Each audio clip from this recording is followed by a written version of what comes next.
Kung sino man daw ang naniniwalang walang himala, marahil hindi pa raw kasi nila napapanood ang videong ito. Ang pasyente, lumabo ang mata at hindi makalakad matapos ma-stroke. Di ba wala pa kayo kusog ron? Ang pastor, makailang beses na tinapik ang balikat ng babae. Jesus name. Jesus name. Maya-maya, Pag gunit ako sa iyang ngurog yung lawas. Tinaw dili. Maliyok na ni sa Panginoon Jesus. ilang sandali lang, ang babae hindi lang daw nakakitang muli. Halap yung banana mo? Himala pa raw di umano na nakapaglakad. Freak, tindog. Ito.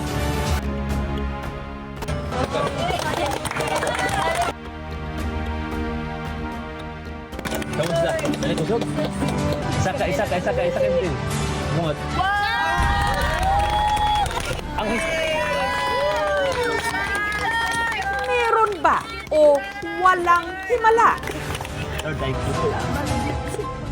Ang babae sa video, ang tiga-Tubahon, Misamis Oriental, na si Annaliza, na stroke daw noong 2020. High blood gyud, na-stroke dahin ko. Ma-ICU gyud ko. Ipirahan, nawa ko'y kwarta, iuli ko. Mula noon, nahirapan na raw siyang maglakad. Hiwi na ko. Ano na ko? Abi na kong mamatay. wala pa kayo kusog ron. Hanggang ipinakilala raw siya sa isang pastor mula Cagayan de Oro. Maliyok na ni sa Panginoon Jesus. You are freak.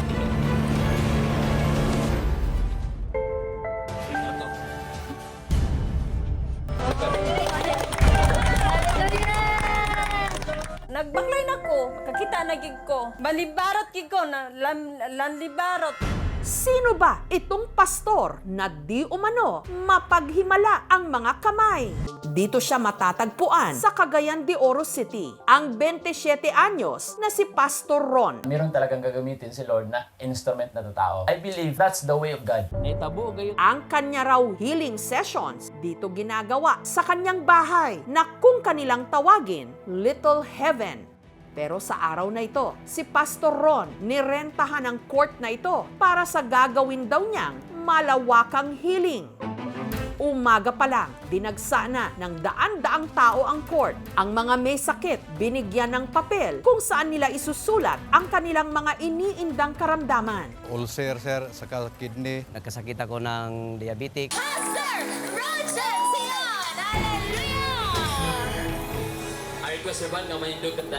Ang gamutan, sinimulan sa isang worship session. Dasal muna. Jesus! I will follow you! And no turning back! In Jesus' name! At saka isa-isang dinasalan at tinapik-tapik ni Pastor Ron ang mga pasyente. May mga natumba. Out! Fire! Oh, hallelujah! Out! Fire! Hallelujah!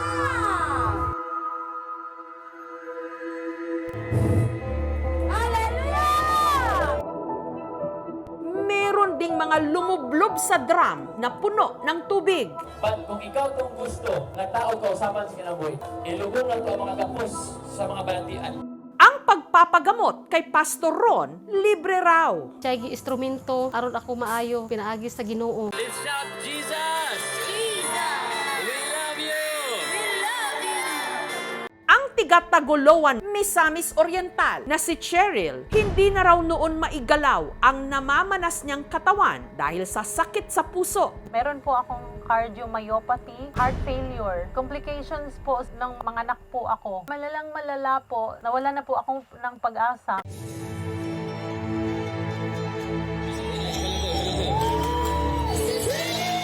Hanggang napanood daw niya ang isa sa mga viral video ni Pastor Ron. Kaya si Cheryl agad nag-message. Si Pastor Ron dyan po yung pumunta po sa amin. Sunod ipinagdasal ni Pastor Ron si Cheryl. Hinawakan ang ulo nito at tsaka siya tinapik-tapik. Bangon! Hallelujah! Ano? Ano? Praise God! Ano? Hallelujah! Ma'am! ang ilang buwang ininda ni Cheryl. Sa loob lang daw ng ilang minuto, bigla di umanong nawala. Lumuwag yung paghinga ko. Tumayo po ako. Kayang-kaya ko na pong gumalaw. Naramdaman ko po yung instant healing. Pero kung totoo ang cardiomyopathy, hindi pwedeng instant. Matagal talaga ang recovery niyan kung makaka-recover ka. Dahil sa pangakong instant healing, maraming may sakit ang dumarayo. Gaya ng 75 anyos na si Lolo Pipito na mula pa sa Bukidnon. 3 buwan na raw kasi siyang hindi makatayo dahil sa nadiskaril daw niyang buto sa bewang. Si Lolo Pipito kinailangan pang kargahin para madala kay Pastor Ron. Pagkarga dito, ako gitabangan sa pag-ampo.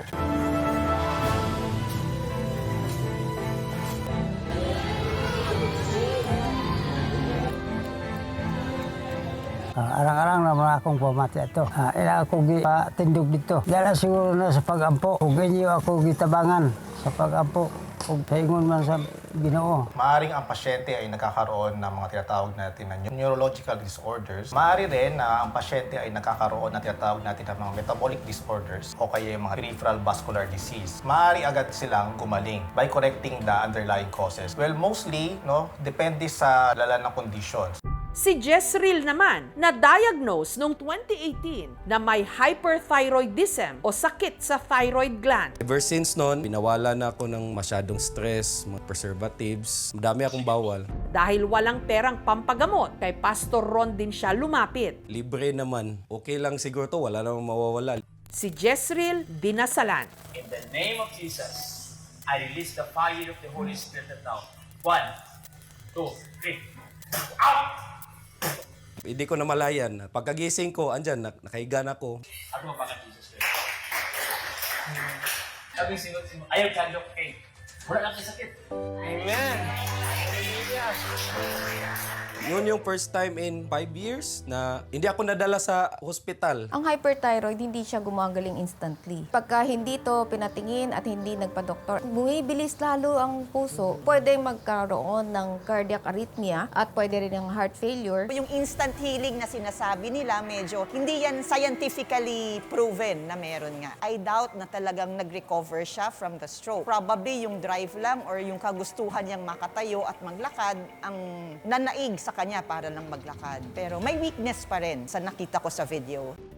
Alam, ibarat ano mo? Nag-ayaw. Ito yung natawag na amaurosis fugax or transient vision loss. Perfusion sa mata ng pasyente, parang may bumara. Ito usually nakikita sa may mga stroke, may high blood, may diabetes, na minsan nanglalabo yung paningin nila tapos bumabalik din agad. Out! Fire! Pero saan nga ba nagmula ang kakayahan di mano ni Pastor Ron na magpagaling? Go! Hallelujah! Si Pastor Ron, aminadong patapon daw noon ang kanyang buhay. Isa akong bad boy dati, nabilanggo ako dati, and drug addict din ako dati. Hanggang sinubok daw siya ng Panginoon taong 2020 nung nahirapan daw siyang huminga. Sobrang lala po talaga kasi 3 hakbang lang, 5 hakbang lang, nawalan ako ng ginhawa. 2 years lang po yung buhay ko. Wala na daw. Until sa time na nung ako na yung nagsakit, I realized that I am nothing without God. Yun nagsimula yung burning desire ko na, Lord, one day, ako yung gagamitin mo. That's why I asked God, Lord, use me as your instrument to heal your people. Pero habang nasa Bible study session daw siya, isa sa kanyang mga kasama nahirapang huminga. Basa ko rin yan sa Bible, Mark chapter 16 verse 18, na you will put your hand to heal those people. I try by faith, hindi ko akalain na instant healing yung nangyari. Doon po yun na na-boost yung faith ko na God called me to heal the people. Doon na raw nagsimula ang mga sunod-sunod na nagpagamot sa kanya. Countless po, ma'am. Kasi ina-invite po ako Luzon, Visayas, and Mindanao. Kasi every time po na pupunta ko ng ibang area, hundreds of people po yung pupunta. Alam, ibarat ano mo? Ang healing naman, ibinibigay yan sa maraming mga pamamaraan. Una, medisina at saka siyensya. Meron din naman sa pamamagitan ng pananampalataya. Dito naniniwala tayo. Meron talagang gumalaw. At yung gumalaw na yan, base sa pananampalataya natin, ay ang Diyos. Pag sinabi natin conditioning, mina-mindset na nung faith healer na may certain psychological and physiological state ang pwedeng mangyari sa iyo. Pag sinabing bandwagon, shared cultural phenomenon. At itong konseptong to would attract me to give it at least a try. And lastly, ang placebo, interesting ito kasi naniniwala siya na yung intervention ng faith healer is merong effect dun sa kanyang condition. Very emphasized na weak yung health systems natin. Kapag mahirap ka sa Pilipinas, parang wala kang karapatang magkasakit. Pagdating sa ospital, nagsisiksikan, lalo na kung kunyari sa mga mas mahihirap nating mga kababayan. So instead of that, pupunta sila sa mga faith healer, at the same time, hindi masakit sa bulsa. Yung mga programa sa kalusugan, tayo po ay nagkikater dito ng mga indigent na mga constituents, katulad ng kung may maghingi ng mga medisina, kailangan ng mga medical, financial, free for all. Maybe mayroong mga reason kung bakit hindi sila naniwala. I encourage them na pupunta dito. I give all the glory to Jesus kasi ba't ako doon na ginamit mo na magpagaling ng mga tao. Lagi nating tinatanong, meron nga bang himala? Sa mga taong wala ng ibang malapitan, marahil meron.